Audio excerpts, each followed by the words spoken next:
Welcome to Retroactive. My name's Andrew. I want to thank you guys so much for joining us on our first official stream of the new channel. Today, I am joined by two different panelists. We have Ashlyn. Hi, guys. And, of course, my usual co-host, Josh. What's going on, everybody? How's it going? And today we're going to be talking a few different things like Secret Invasion, several movies that came out, a bunch of different stuff. Train wreck. Yeah, we'll get into it. But before we do that, let me talk about the giveaway that we're doing. We have this special Teenage Mutant Ninja Turtles prize pack that we're giving away that includes the poster and the specialty comic that includes some old school and new school covers on the inside. A really cool thing. For the first 50 subscribers, you will be entered into this contest. Once we hit that mark, we'll be sure to do the giveaway. So if you guys are interested, make sure to hit that subscribe button and we'll go ahead and put you in that contest. So without further ado, we're going to go ahead and jump right into Secret Invasion. We're going to be talking about mostly the last episode, but the last two episodes since we haven't really gotten around to it yet. I'm going to jump straight over to Josh because I know he has a lot to say about Secret Invasion. Josh, what are your thoughts? Bro, this show started out so strong with the first two episodes and then slowly went just downhill. The ending makes it's I don't know. I wasn't a fan of the whole what they did with Gaia. I'm not a fan of the Rhodey thing either. It makes absolutely now nobody knows if it's after Civil War, after Endgame. There's so many plot holes with that, and you can tell it's not something that they really thought of like a while back. That's something they kind of threw for the show to see if it stuck, and I'm just not really a fan of it. They took the whole Super Skrull thing kind of to the extreme, in my opinion, because now who can beat Gaia? Right. There's no she has Captain Marvel, she has Thanos, she has Ebony Maw, she has there's 23, 24 different DNAs in there. And so now she is unstoppable. And now it seems like with every Disney Plus show and every movie now, there's always this, okay, now this is the most powerful character. Now this is the most powerful character because it was Scarlet Witch or was Captain Marvel, then it was Scarlet Witch, and now it's Gaia. But yeah, wasn't my favorite. It started out very strong, and I had high hopes for it because it's supposed to be like Winter Soldier, and it started out that way, but then it kind of went downhill. When it came to Gravik, I don't know if he's actually dead because Gaia got shot with a hole, and she healed with the Extremis, so we don't know if he's actually dead. Yeah, and it had a very unsatisfying ending, and it was like in that last ending with, Fury sticking his tongue down, very sharp teeth about his face tip. It was just a very awkward scene. And it was very rushed. That final battle was very quick. The final battle looked cool. Some of the CGI was a little weird, but then also the most crucial moment for Gravik to have that moment with Fury to kind of attempt to talk things out. It really wasn't even Fury. It was just Gaia the whole time. So they never actually got to interact at closure there. The whole thing would just ended up being a whole mess in my opinion, and just very unsatisfying ending. And then I remember with every episode before I would even watch it, I would see that the times was getting shorter and shorter. I roll my eyes every time. It would just annoy me that they were trying to squeeze everything in 30 minutes. Yeah. But that's the end of my rant. It started out great and it just died miserably. Fair enough. I'm with you on most of those points. Ashlyn, what are your thoughts? I agree with the whole Gaia thing with them making her just taking the Super Skrull way too far with having so many different DNAs and powers and everything like that. That definitely lost me. I agree with the Rhodey thing. Not to mention, how does she know how to control all of them? She just got it. How does she know how to control every single one like that? Okay, sorry. Yeah, no, you're right. It's true. And I really am a huge Emilia Clarke fan, so I was really expecting a little bit more from her character. And I feel like they started out really good, like you said, and then she just kept falling flat and things kept getting shoehorned in. And it just went from, like you said, being this really great thing, because Winter Soldier was one of my favorite MCU movies. And it just went off into left field somewhere. I think they focused a little too much on whatever this grand plan type thing that Gravik had, and everything just started kind of caving in on itself, storyline wise.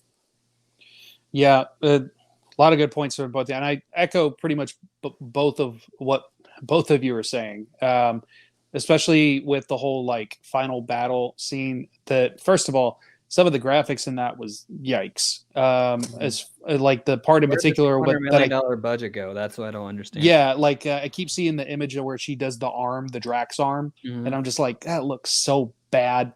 And it's like, even for TV, like I can excuse a lot of different things when it comes to like TV budget and stuff like that versus the movie budgets. And I'm not just talking Marvel, I mean in general. But there's ways to kind of get around that, whether you need to go a little bit more practical and mix in CG or things like that. And I just feel like they wanted this big CGI battle at the end, like they do for most of the movies and now most of the shows, that I don't know if they blew their budget everywhere else, but it just didn't quite add up. And same thing with the whole, like, how does she know how to control the powers? I as well love Emilia Clarke. She's in one of my favorite movies, Solo. I don't care what anybody says about that movie. And I love the Multiverse of Madness, and everybody hates that movie, so it's okay. Right. So I was expecting more from her character. Obviously, they left the door open for more from her, but because of this was supposed to be a more serious, like drama-driven type show, I was like, oh, great. So she's really going to get the shine, and I feel like she never really did. She like had little moments where it was like almost there, but never got to be fully fleshed out. And that goes back into the whole power thing, because she didn't earn. I don't feel like she earned that. Yeah, earned that. Like and with 6 30-minute episodes, I don't know. There wasn't much time for her to earn to have that much power to actually have an impact or something. I don't know. For sure. And she's still being like pulled because she still agrees with some of the things that Gravik did, but she's just like, but now you just went too far and you killed my dad. So like, I'm not with you, but I'm still kind of holding some of these extreme ideas because I just want a home for my people. So especially having all of these different powers from all of these different hero beings for the most part, like, again, you know, like to what you're saying, like she didn't earn the right to have these powers or use these powers. She did it mostly as a safety net to make sure that Gravik wouldn't be able to actually kill her. Yeah. I've got the line that would have made that perfect.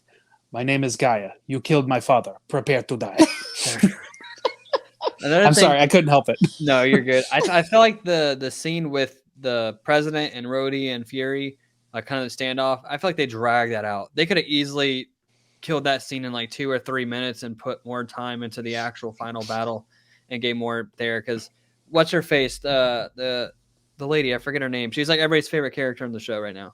The British intelligence lady, yeah. I think it is. She was so quick to shoot everybody, but she was not hesitant to shoot Rhodey. And then how does she know that was the particular room Rhodey was going to go into? She was hiding behind that particular door. I don't know. I just felt like they dragged that whole thing out. I get for the suspense of the bomb, but they could have killed that in like 3 minutes and, put more time into the actual final battle, And I know you mentioned the whole thing with Rhodey as far as like timeline wise, where does things go? Because I think it was the director was the one that stated, oh, it was after Civil War. But I think there's some people that have been kind of like pulling at the strings with that particular statement. First of all, Marvel.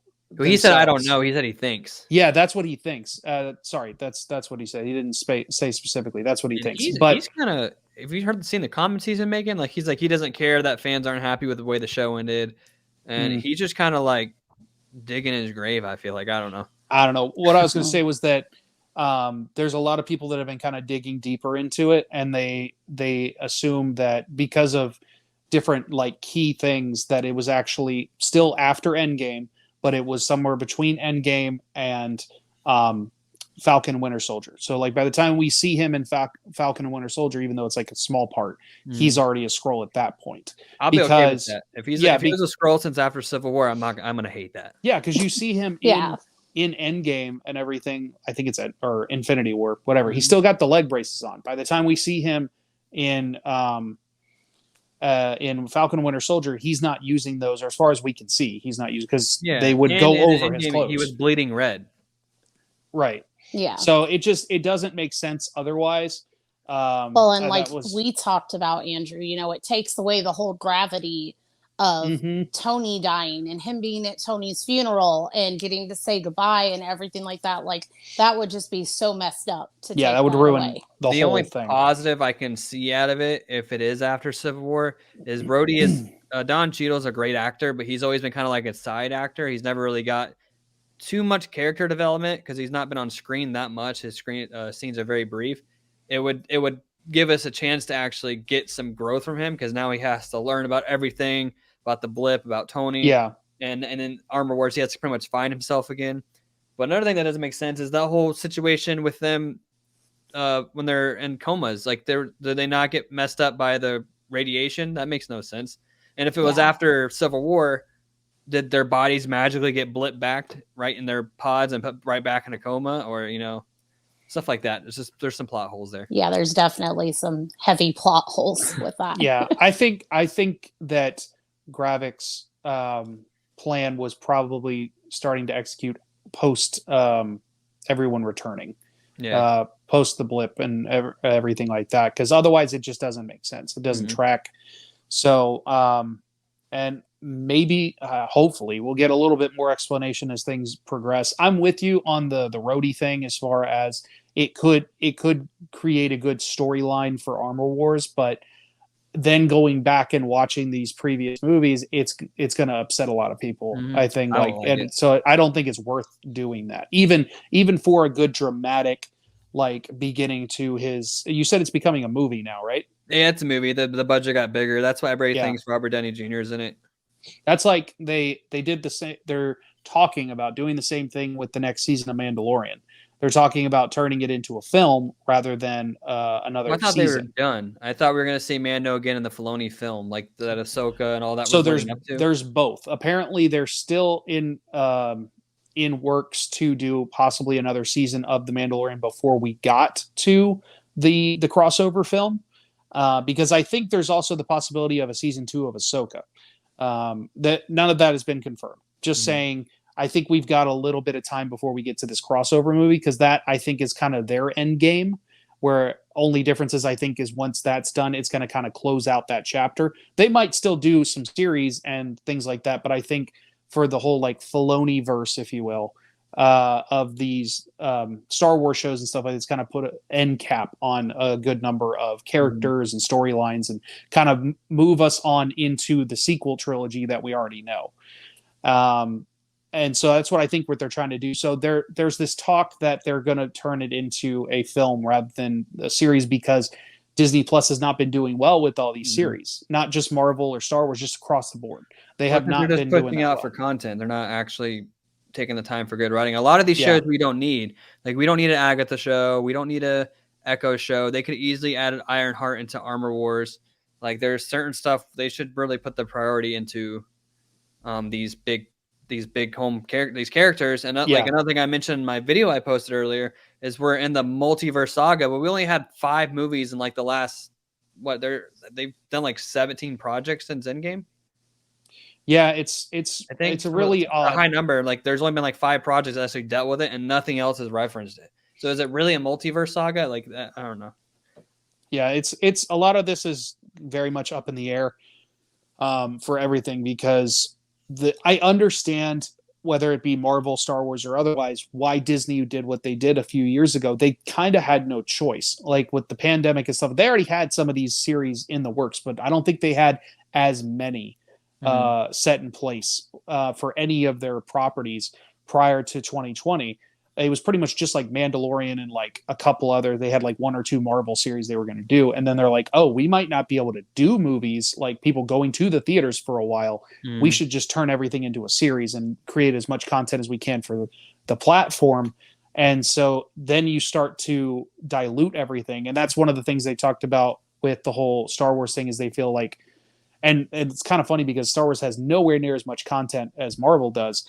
And they're talking about how they feel like some of these series have diluted the Star Wars brand. And I'm like, I mean, there's an argument to be made for that, but you've only had half as many series for Star Wars as you have for Marvel at this point.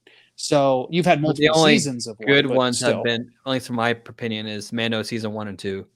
Yeah, I'm wasn't that great, and none of that was that great. I'm with you that it's not a lot of the other stuff is not. But that's the thing about Star Wars is that it's kind of like one movie is gonna seems like it draws one crowd, the next movie draws a different crowd, and so it feels like the series are kind of doing the same thing. But we're getting a little off topic. I could, you know me, I can talk Star Wars. Let's go straight from. I think we've talked enough about Secret Invasion. We are all very meh at best with that series, which is unfortunate. But we're gonna jump next into the Marvels. Now another meh movie. That's probably. Oh, shut up, Josh. They dropped a new trailer last week, mostly just like extended or like next parts of scenes that we had seen in the previous trailer. There are a couple of new shots and things like that throughout, but nothing too crazy as far as that goes. It's obviously like we don't know when this movie's going to come out because of everything going on. I know it's slated, I think, for November or something like that. But we don't know what's going to happen. It could be pushed back to next year with everything going on. Which I hope they don't push it back because 2024 is what I think is going to bring people back to Marvel. And if they have to push this stuff back with that slate, because next year they have Deadpool, Captain America, and Thunderbolts, which are all going to be great. So since this is a female-led one, I'm going to jump over to the one female on the panel. That's right. I'm throwing you under the bus. Ashlyn, what do you think about this trailer? How do you feel? Because we have Josh's opinion about the Marvels. Yes. Well, how do you feel about this movie? I actually really enjoyed Miss Marvel, so I'm very interested to see, like, moving forward with Kamala Khan's story, and of course Carol Danvers. I liked, all of her stuff and her evolvement as a character and everything.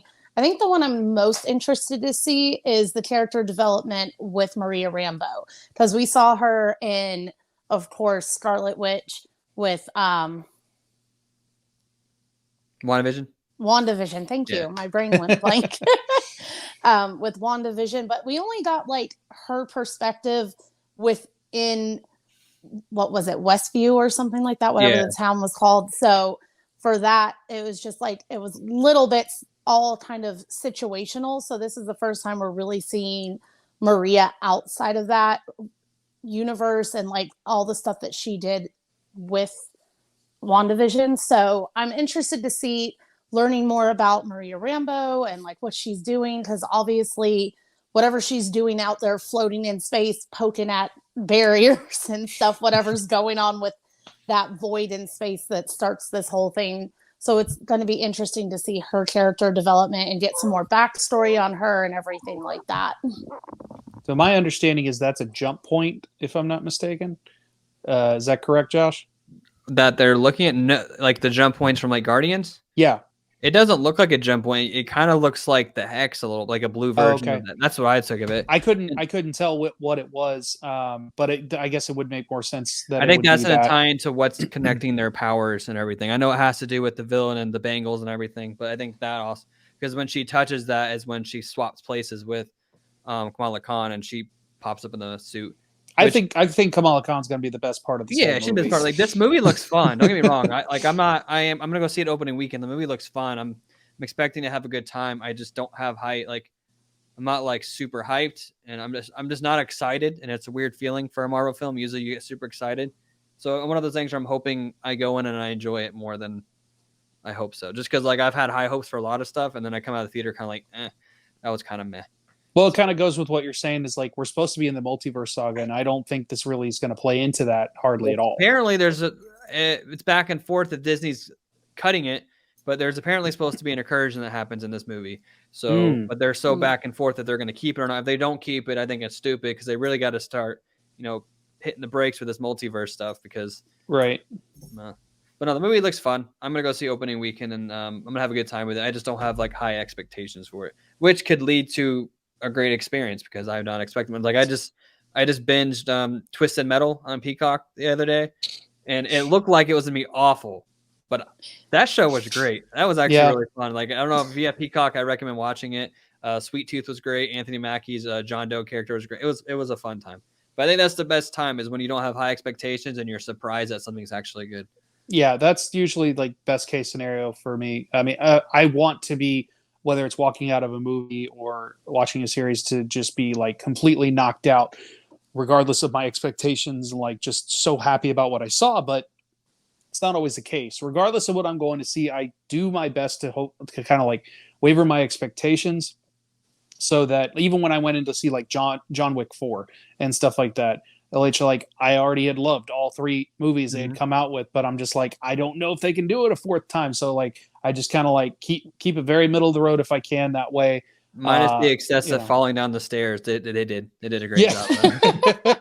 Yeah, like that one scene where he got kicked down that was so drawn. I'm like, okay, when's he gonna stop? It's not my favorite of the quadrilogy, if you will. But it's still a solid movie, and like a pretty solid ending, although we don't know for sure if it's ended or not. We'll have to wait and see that one. I'm still confused about that whole situation. But yeah, the Marvels, I'm with you. Like I'm not as with you as far as like I think it's gonna suck. No, I'm just kidding. But no, I don't think it's gonna suck. Like I don't have any expectations for it. I'm with you. But like I said before, for me, I think the thing I'm most excited about is Kamala Khan with Miss Marvel. I was surprised how much I enjoyed that series, mostly because of her. It wasn't necessarily the series itself all the way through that sold me. It was her, and I know from everything that I've seen about her specifically, she is a massive fan. Oh yeah. There's been talk that sometimes she corrects things on set that like need to be addressed, whether it be like trying to do something more comic accurate or trying to stick to the whole like MCU as a whole, like stuff that's already been established. She's like very in it, and that's always awesome to see when it comes to she's a genuine fan. Can you imagine? I mean, she just graduated high school. This is her first job. Yeah, it's crazy. Like and she's a genuine fan. You can see she's happy to be there. So that's why like I support her 100%, and I want to see her succeed. Her show, I watched her whole show. It was more towards the younger audience, but I did enjoy it. I just enjoyed her character. But I'm excited to see her. She's probably going to steal the show nonetheless. I definitely loved the show, and it's very interesting. I want to see with the movie coming more about the Jinn, more about the cuffs and like what this power is and everything like that, and how it affects going back with her family, because I think it's like her mom's sister or something like that from the show that is linked to this power, seeking the power of the cuffs. So that's all very interesting to me, but I'm a little biased because I'm obsessed with Indian culture and everything like that. So that's what I think held my attention a lot, was more the culture and everything, with her family being Pakistani and all the history of that. So that was really interesting, and her like navigating being in the US as a Pakistani and some of the geopolitics that women go through with that. And I think she did a really great job. And I really liked the girl who played her best friend that ends up gets voted like the leader of the mosque and everything like that. I thought that was really cool. One of the things I just thought of with the whole like talking about the multiverse thing, and you brought up Ashlyn with the Bengals and stuff like that, is we learned that they have to do with the Jinn, that they're like somehow like otherworldly, another universe, from another universe, specifically the Jinn.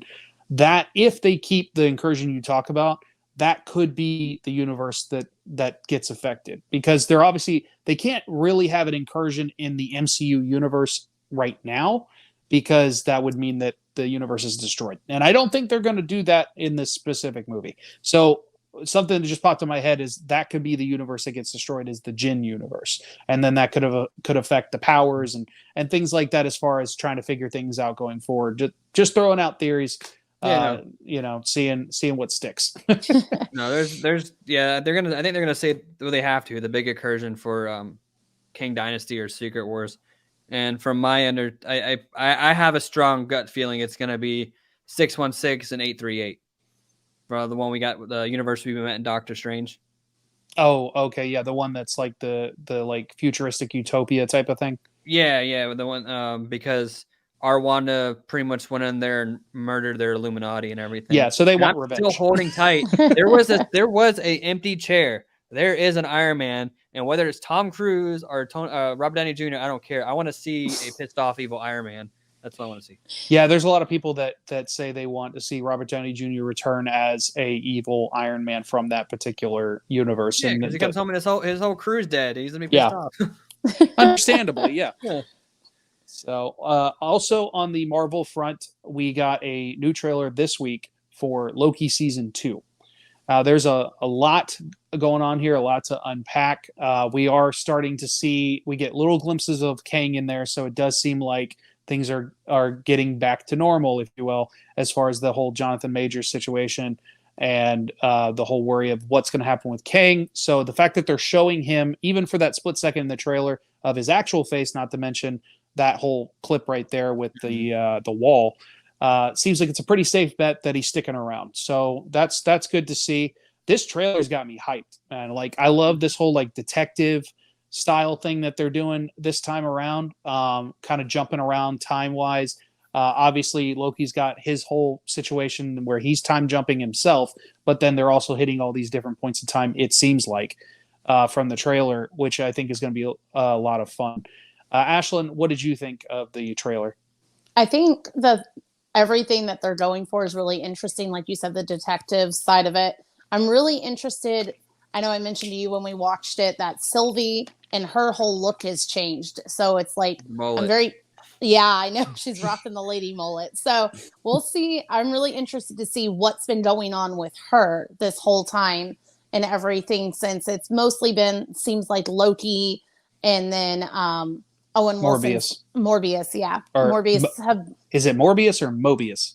I think it's Mobius. Mobius. Yeah, you're thinking of that train wreck over at Sony. I'm thinking of that too. Well, I was actually I think my head was going to the Matrix. Yeah. Yeah, but Loki and Mobius have been off doing their whole like buddy cop detective agency thing. So they've been doing that, and Sylvie looks like she's been through some shit. Rough time for Sylvie. So, and I mean, she opened up so much emotionally and connected with Loki that we knew that she was going to take like a rough journey. Like, she's coming to terms with everything, and just, she had such an emotional arc in the first season. It does not surprise me that she's kind of changed her look and everything like that. And whatever she's been through some stuff. So you normally don't do a haircut like that without going through some shit, it's the Carol Danvers Lady Hawk all over again. There you go. She has to be going through something. She works at McDonald's apparently. I must have missed that part. Where she's wearing the McDonald's uniform in the trailer? That was her in the McDonald's outfit. Josh, what are your thoughts on the trailer? Oh, this looked absolutely fun. I haven't been this excited for a Marvel project since Multiverse of Madness or Far From Home. Loki is one of my all-time favorite characters. I think the season 1 is the best Disney Plus show that's come out to date. I know a lot of people, I feel like that was pretty much split down the board as far as when it came to Loki, but I absolutely loved it. I think it's going to be a great time. We're finally getting more into the actual multiverse saga, what we're supposed to be talking about. I'm glad they're showing more of Kang. I don't know what the situation is there. We're hearing more and more every day, or not every day, but they kind of dropped it since the strikes are happening. But last we heard, he's innocent, so I don't know what's going on there. Hopefully, if he is, I hope they keep him and not recast him, because I think I rewatched Quantumania the other night while I was cleaning, and it's still okay, but every scene he's on, like he has so much presence, and I just want to see more of that and see what he can bring to the table. But I also like that they're doing the whole time jumping thing, whatever they call it. But it's similar to the Spider-Man Across the Spider-Verse thing, where they're kind of phasing it out. So I wonder if those are tied together in any way, shape, or form, and that if we're going to see the Spider-Verse characters interact with these guys during like Secret Wars and whatnot. But I'm very, very hyped. October can't come soon enough. And because I can't help myself, if the leaks I've read are true, we're in for a great ride. Well, keep that to yourself. Yeah. He knows I don't like leaks. No, I can't help myself. I can read something and still for me, reading something on paper versus watching are two different experiences. Yeah. But I just I like the whole leak culture thing and looking into it. And that's fine. Everybody's got their thing. And I've told Ashlyn this many a time. I'd almost rather, as much as I hate any sort of leak or spoiler or anything like that in general, I'd almost rather read it type of thing versus like some of the stuff that I'll just jump to, like with the Flash that Funko spoiled for. Funko and Lego ruins everything. Like, what the hell? Like that one, and the fact that they made, everyone knows I'm a big Funko person. Ashley and I both collect Funko, but the fact that they made that diorama of him saving the babies is the dumbest thing. Don't get me. That scene was awful. Don't get me started.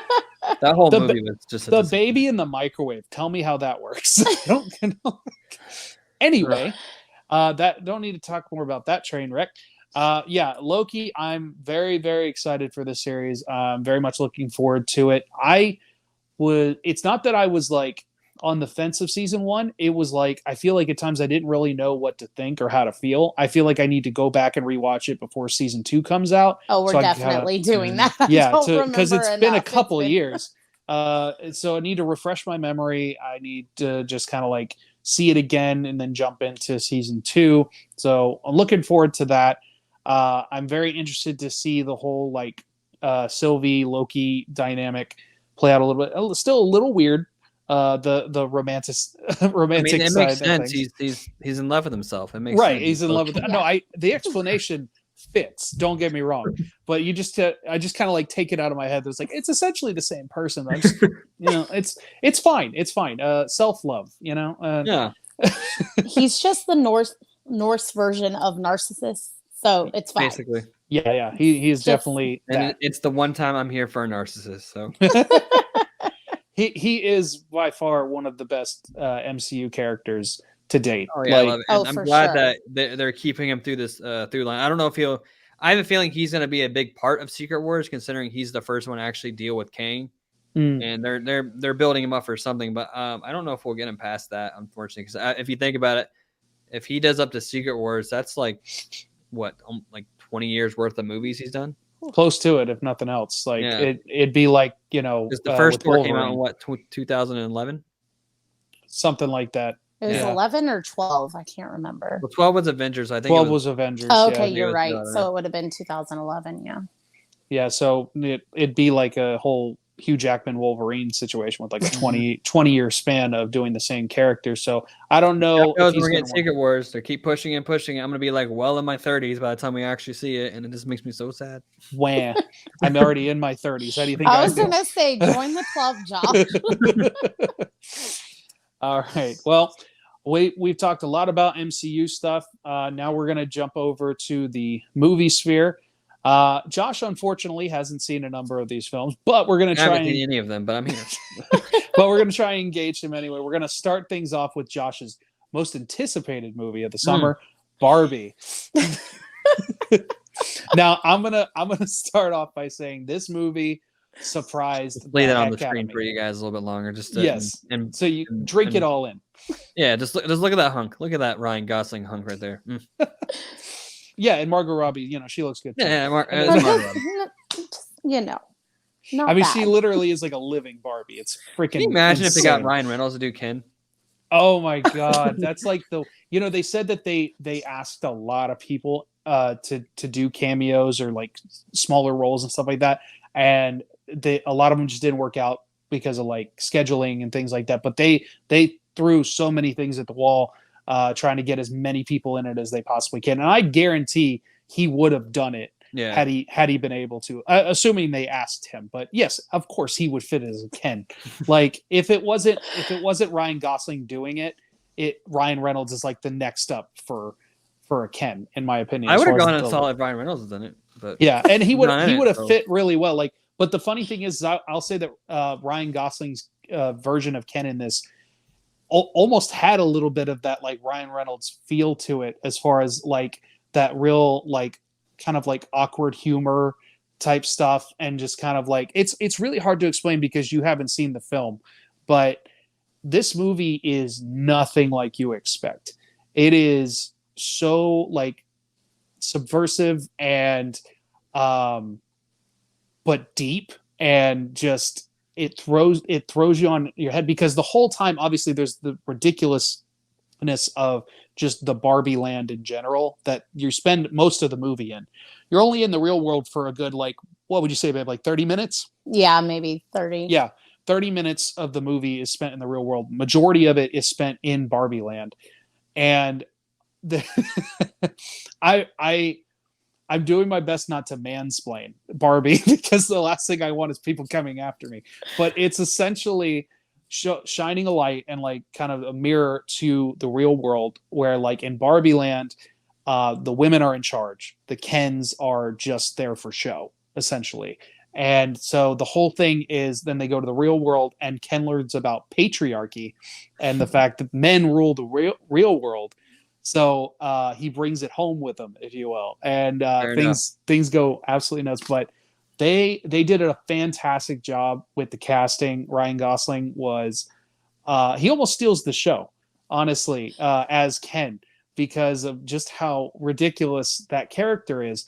And but he does it in such a way that it's still like, even though he kind of turns into a little bit of a bad guy, like there's still part of him that you're kind of like, you feel bad for him, you're still kind of rooting for him just a little bit, because you're just like, oh, you're so close to being a good person or like a real person, and you're just not there, you're just not getting it. And I don't want to, so many people have seen it, but I don't want to like spoil too much of like the jokes and things, but there's plenty of like repeatable jokes type of thing. It's almost nobody shoot me, but like it's almost like an Anchorman situation where there's a lot of quotable lines in this. Okay. Like a lot of quotable lines that Anchorman was great. Yeah, no, what I mean is like, I don't want people to be like, he compared Barbie to Anchorman, how dare he? You know, that sort of thing. Like, first of all, calm your privilege. And then second, I mean, to be fair, with some of the patriarchal crap in Anchorman, it kind of is it works. It kind of fits. Fair enough. And that's one of the things that's been outside of the actual film that has been the most fun to watch, is all these like very sensitive males get all butthurt because they're saying that Barbie is anti-man or whatever the hell that means and stuff like that. It's like, no, it's just literally flipping the world on its head, showing you what it's like, what like the women are in charge versus the men, and what the women have to deal with. It is very much like showing you the world of a woman. So I'm going to stop mansplaining what it's like to be a woman and actually jump it over to the one woman on the panel again. Sorry, throwing you under the bus, but it is what it is.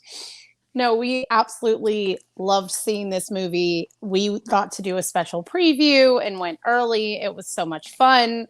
We dressed up as Beach Barbie and Beach Ken, and a bunch of people were all dressed up. And the way people showed up for this movie blew my mind. I don't think either one of us expected it to be as big of a thing as it was. You know, we're used to seeing people dress up for Harry Potter and, you know, Marvel and all this different stuff, those big blockbuster hits, but this was like a sleeper hit that I don't think anyone saw blowing up the way it did. And it was so much fun to see everyone just go all in with it, adopt the culture of it and everything. So that was really neat. Greta Gerwig is a freaking genius. It was such a fun movie. Of course, like Andrew said, it's been getting some backlash from the fragile males on it, that are I do my best, damn it. No, I'm just kidding. reading way too much into it, as far as the whole Ken situation goes. But Margot Robbie knocked it out of the park. It was just seeing her, you know, lens of what it was like to be in the human world, and she has no idea what she's in for, and she gets there and she's like completely perplexed. She's like, what do you mean women don't rule out here? What do you mean that women don't have any, you know, power or rights? And they tackle so many issues that women go through.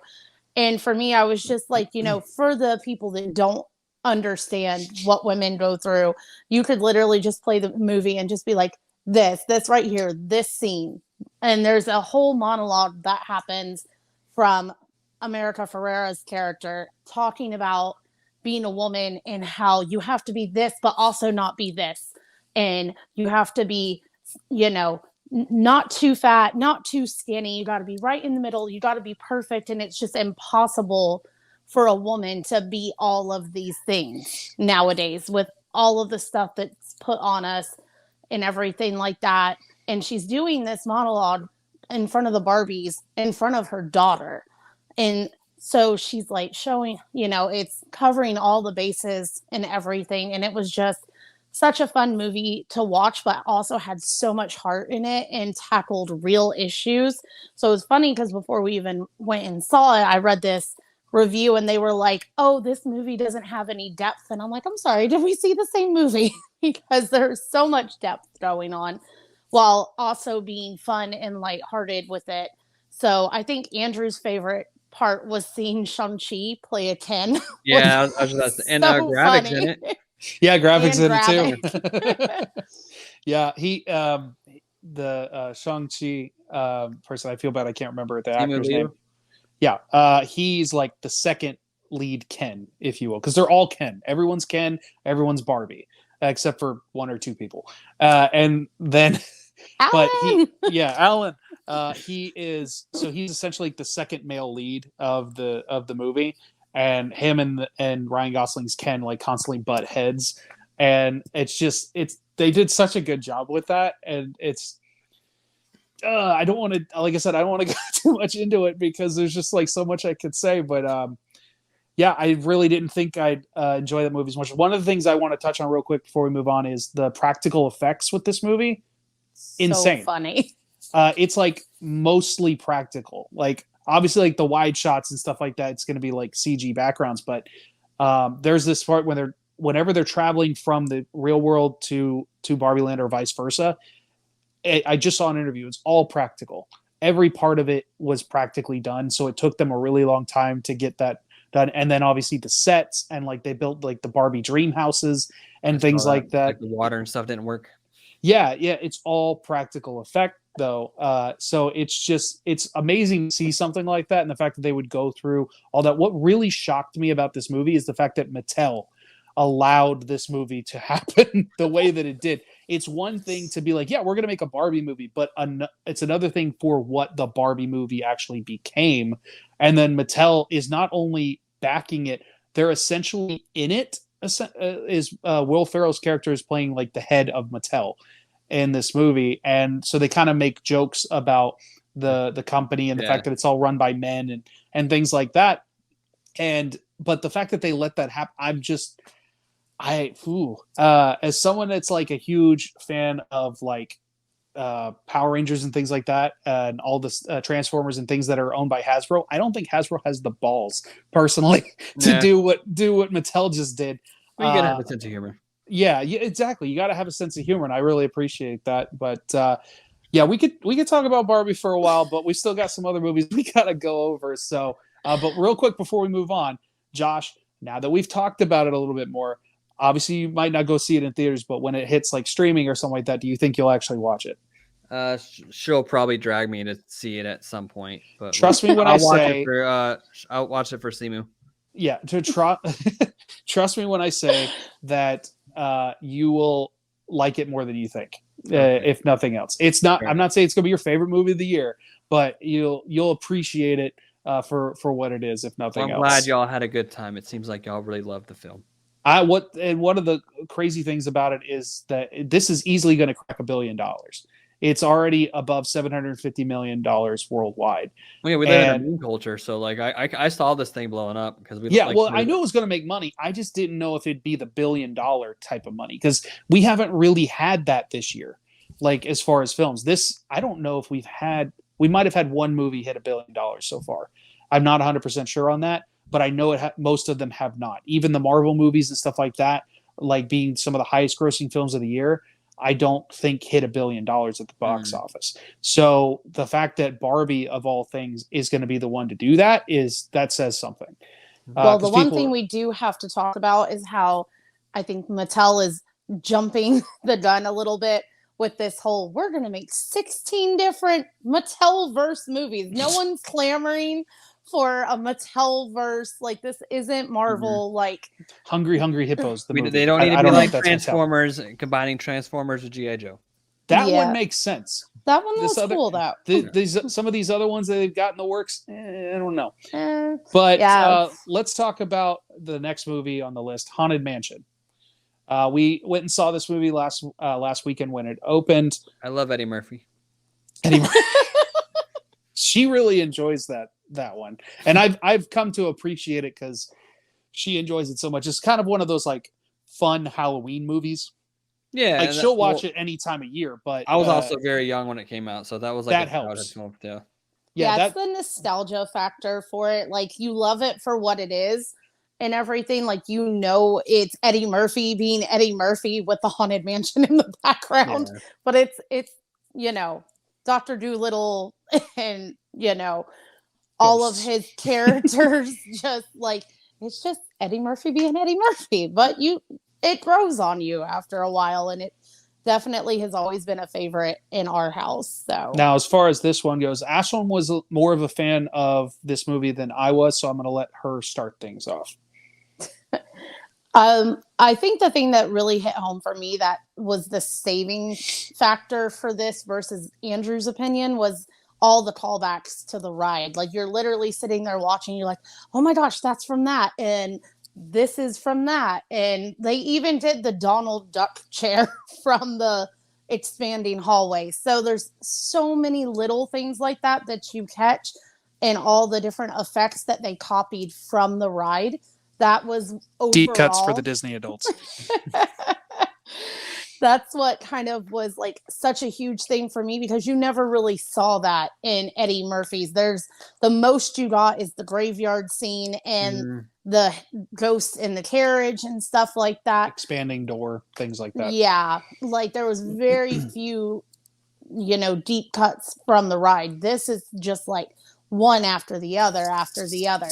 The one thing we did agree on is that, as far as for this movie, is that we still prefer the storyline from the Eddie Murphy one better than the storyline from this. There's but Ahsoka's in this one. Yeah, she actually takes, I think, the biggest back seat out of everyone, and so we both felt like Rosario Dawson didn't get, especially for her acting chops, did not get the time on screen in those really moving, powerful moments. It was definitely more pushed onto the male lead of the story. It's all about his background and his story. So there's quite a few plot holes of like why they end up at this house. They like just rush through a lot of her storyline and her son's storyline. And it's very much like kind of just shoehorned into the story. It's all about the house, and it's all about the story behind that. And then the story behind the male lead and how he ends up there. And then, of course, you've got the comedic timing of Tiffany Haddish and, of course, Owen Wilson, who's just apparently blowing up this year because he's in everything right now. So, but they were honestly some of the sleepers that like stole the show with their comedic timing and everything like that. Yeah, my thing with this was that, and I feel like I need to go back and watch it a second time, as again, like I talked about earlier, I try and keep my expectations at a certain level. And for something like this, I tried to keep them really low. I think it was that I didn't know what to expect. And in some cases, I might have still had, like, from the trailers, it seemed like they were really kind of diving in a little bit more into that horror aspect. Mm-hmm. And it was like, it couldn't decide if it wanted to do that or go back to the funny. Like, and it really, I'd say it was more of the funny than the horror. There are some like little jump scare moments in this and stuff like that, but and obviously it is a family film. It is a Disney movie specifically. So I don't expect too much. And I told Ashlyn this, like, coming out of the theater, that I'm always going to hold a candle for what could have been with the Guillermo del Toro version that was in the works a long time ago. So I'm always going to be upset that never happened. But that withstanding, yeah, it was just, there was times where I just kind of felt like it is a more serious version versus the original one with Eddie Murphy, because this whole movie is about loss and grief and how it affects you, and how it affected, like, not just the human characters, but the ghost characters and the house and everything like that. It plays a lot into that.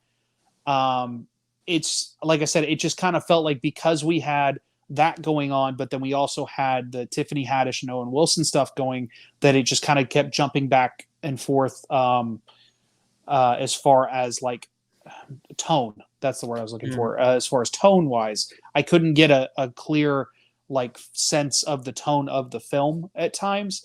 And so that's what I struggled with. I feel like overall it's definitely a better, it's hard. It's a better film overall versus the Eddie Murphy one. Like if you have to compare them, like, you know, black and white, that sort of thing, like it is the more superior movie.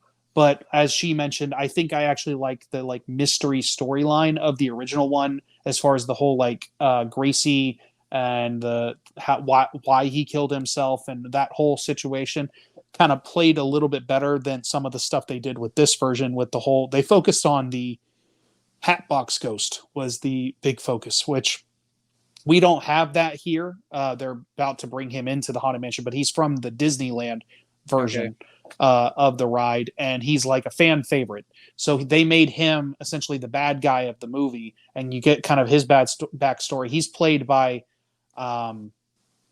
Morbius. Wasn't?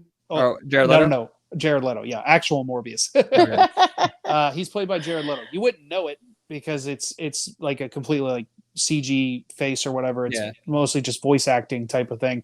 And it's interesting with that, like what because they created, it's like he's like a serial killer type character that died and now he's still like killing people as a ghost or something like that. And like I said, there's a lot of really cool concepts and there's a lot of really interesting things that they're trying to do, but like bringing it all together at times felt like it just wasn't clicking. And again, like Ashlyn said, I was really disappointed that Rosario Dawson didn't have more to do in the film because I love her. And so overall, with this one, I don't know. I know we didn't give a rating on the last one. Last movie, I'll say I'd probably give it a good like 8.5 out of 10, maybe a 9 out of 10. This one, I'm probably somewhere around like a 6.5, something like that. Ashlyn, what would you give this one?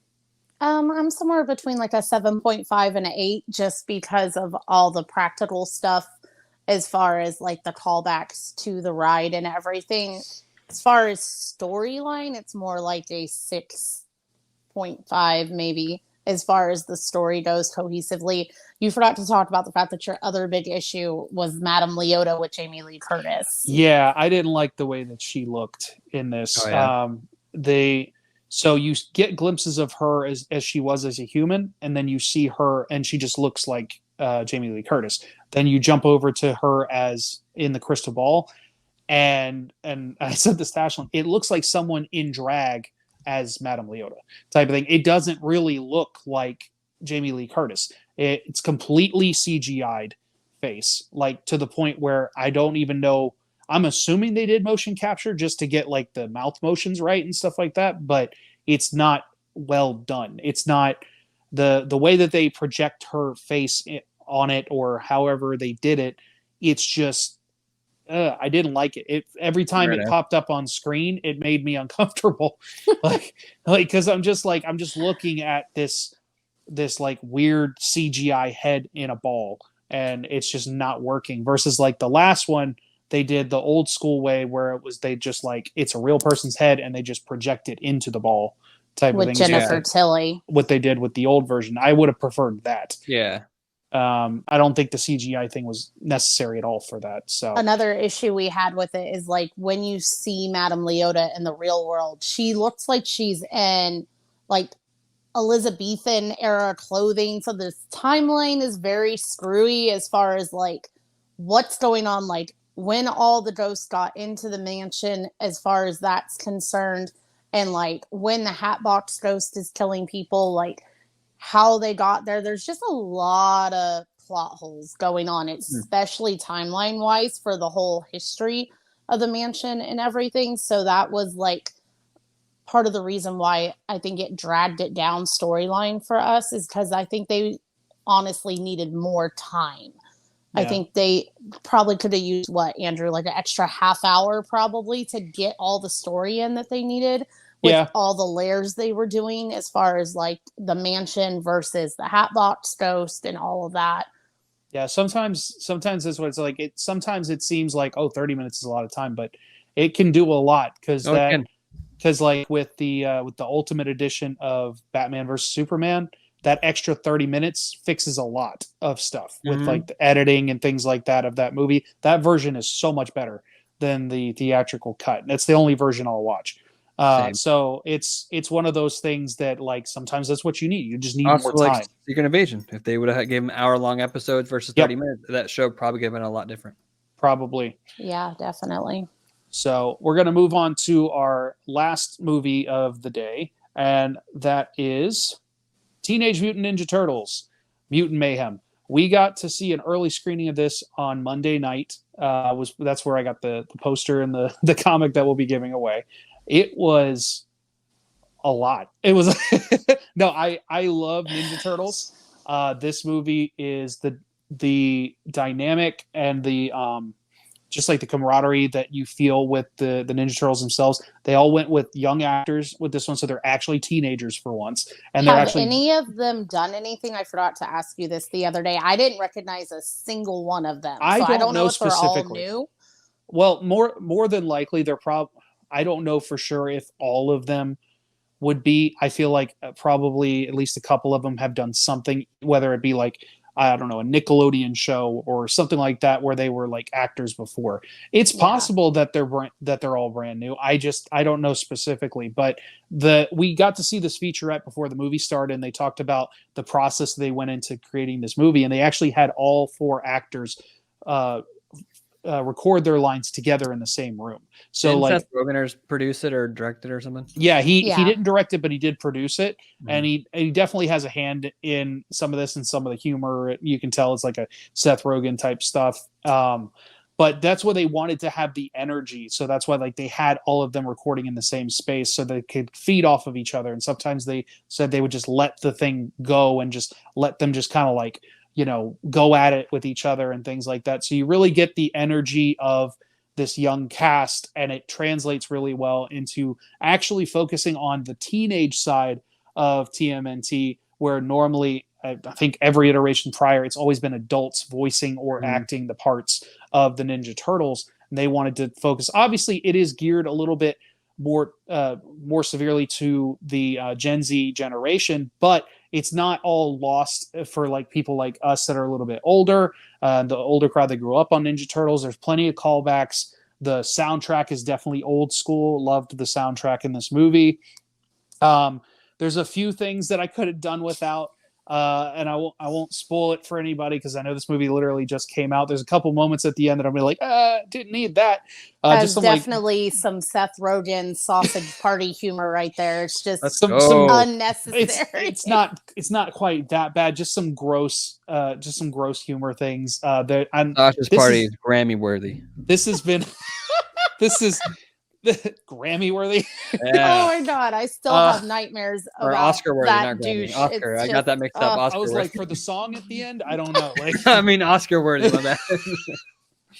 Either way, but yeah, there's one joke, and it's in the trailer, so it's not really spoiling it, but they constantly make a milking joke that they're gonna get stolen by these scientists and they're gonna get milked, and they're like, well, we don't have tits, you know, or we don't have nipples or whatever they say.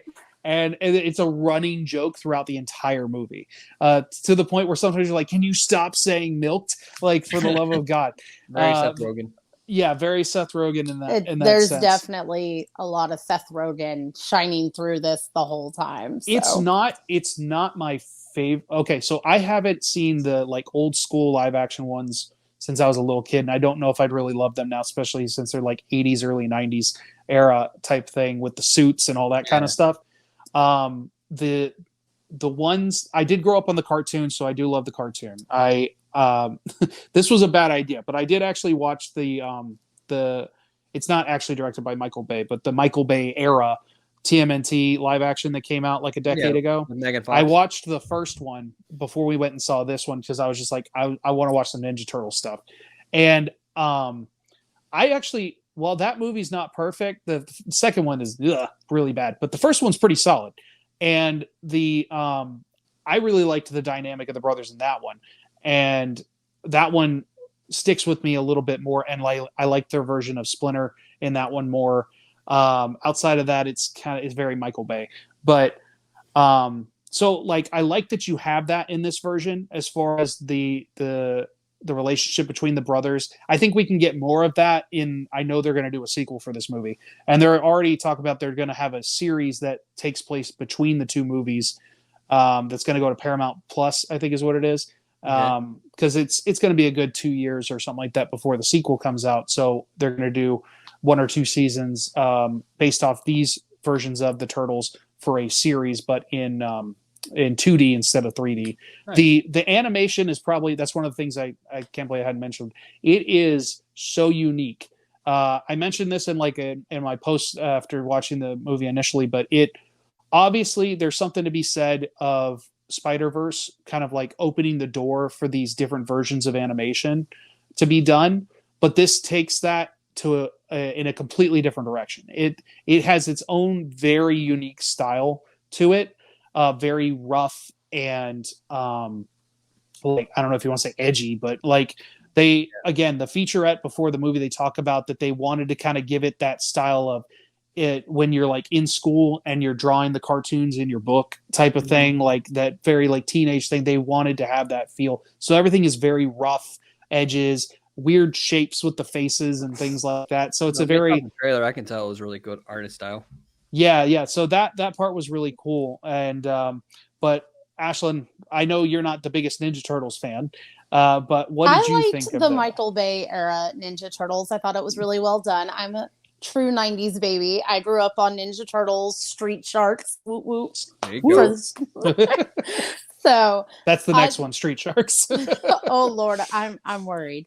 But yeah, no, this movie was fun. It definitely gave us that Spider-Verse type of humor and, that fun animated style that we are starting to see emerge. The style was cool. It's a little alarming at times with the weird shaped faces for the humans. I think it worked really well on the turtles, though. Yeah. So that part was really cool. Like you said, I really liked the whole dynamic of the brothers and that it focused mostly on the brothers. Thought it was really cool to see a very different April O'Neil than we've seen in any other version. April being a girl of color, April being a plus size girl, or maybe just more to the true shape of a woman of color. So we didn't have this skinny white girl playing April. So that was really neat for the representation, especially for girls of that age group. They don't really get to see themselves represented. Middle school is a horrific time for any girl. Yeah. So body wise and everything. So to see someone that hopefully the girls that do go see this get to see looks and represents them more. So that was really neat because we just don't see characters like that very often. I do apologize, but for selfish reasons, I loved Megan Fox as April O'Neil. Just saying. Who didn't love Megan Fox as April O'Neil? But that's like crazy out there. No one actually the unobtainable like version. Yes, I understand. That was just Michael Bay trying to give her something because he kicked her off with Transformers. Yeah, pretty much. But I would say my biggest gripe with the movie, and I told Andrew this when we left, was the just really weird, like awkward Master Splinter. Like he's really not a master at all in this. Like it says that he studied kung fu and jujitsu or whatever it was that he did as his specific karate style, but they just make him very, very weird looking. He's very awkward. It's all about him just trying to be like this shut-in that lives in the sewers, and all he wants to do is keep the boys there because of a bad experience he had with the humans when they were young. It's kind of like a Finding Nemo situation. Very much like, yeah, very much that Marlin energy, and just like, it just did not work for me at all. I'm so used to seeing Master Splinter be this guy that's super strong and just like wise, and this guy is like your creepy uncle living in his mom's basement. It's just awkward and weird. I love when the turtles are talking to April and they're like, yeah, our dad totally isn't a giant rat. And she's like, that makes me think he's a giant rat. And it's just, I don't know. I don't know that it's my favorite version of the Turtles, but it's definitely something to introduce a new generation of kids, especially to the Ninja Turtles. I think it does a really good job of that. And I'm interested to see what they do with it going forward. Ashlyn, what would you give this one rating wise? You can be honest. It's fine. It's like a 6.5, but like I said, it's not for me, and that's fine. Like, I definitely like the other iterations of the Ninja Turtle movies as a whole. It's no better. Barbie. It's no Barbie. That's right. But it was fun. It was a cute movie. It's definitely not something I'm going to watch on rotation or repeatedly, but it was good. I definitely loved Ice Cube as Superfly and all the, like you said, the music and the callbacks to all of Ice Cube's music and all the old school hip hop and everything. That was really fun. Yeah, that was probably one of the best parts of it. That it's okay. I'm right there with you. I'd give it like a 7 out of 10. So, like C minus, something like that. Yeah, it's going to take a little man to see it at some point because he saw the trailer and wants to see it. Yeah, I'm sure. I'm sure he'll love like it. Yeah, I'm sure he'll enjoy it. Well, guys, I think that's going to do it for us today. Before we wrap things up, I just want to remind everybody that we're doing the giveaway for the first 50 subscribers. You can win that Ninja Turtles poster and comic for the prize pack. So once we hit that, we'll enter everybody into the contest, and fingers crossed that you'll get it. Yeah. I want to thank you, my panelists, for joining me today on the first inaugural episode of Retroactive on the new channel. Real quick before we sign off, Josh, where can the people find you? You can find me over at McCoy Culture on YouTube, and then my social media on Instagram is josh.mccoy with 1 C. We do our stuff similar like this. We have our own giveaway going on, so head over there to find out more about that. But yeah, appreciate you having me on, man. Absolutely. And Ashlyn, I know where to find you because I live with you, but where can everybody find you? You can find me on Instagram at Brat90. That's where I'll have some of my content. I'm going to be doing some stuff, as you can see behind me. I have all these lovely books. We have a full library, so I'm probably going to do a library walkthrough very soon on my Instagram to show you guys what I've been reading, things like that, and hopefully do some fun stuff related around books here pretty soon. Oh, yeah. And then obviously you can find me at Andrew is Losing on pretty much all my social medias. But what I want to reiterate is make sure to subscribe to the channel. Check us out on Instagram and TikTok at Retroactive POD. That's where you're going to find us for all the channels, social media, all that good stuff. We're going to try and engage with you guys more, post more videos, do different reactions, that sort of thing. We got a lot of stuff coming. Even with all the craziness going on with Hollywood, we're going to do our best to keep up with the movies, TV, all that good stuff, everything pop culture. So, again, I want to thank you. Yes, Twisted Metal. We will go watch somewhere. Twisted Metal just for you, Josh. Yes.